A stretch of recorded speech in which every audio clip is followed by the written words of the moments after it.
بسم اللہ الرحمن الرحیم۔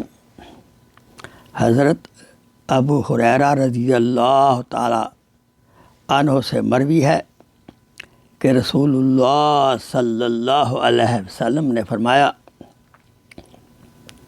کہ طاقتور وہ نہیں جو دوسروں کو پچھاڑ دے، بلکہ طاقتور تو وہ ہے جو غصے کے وقت اپنے آپ پر قابو رکھے۔ اللہ تعالیٰ سے دعا ہے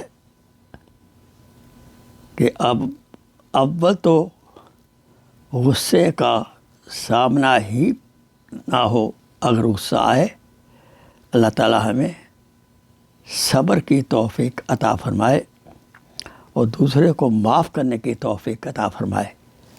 آمین ثم آمین۔ Please share this video as a صدقہ جاریہ۔ جزاک اللہ خیر۔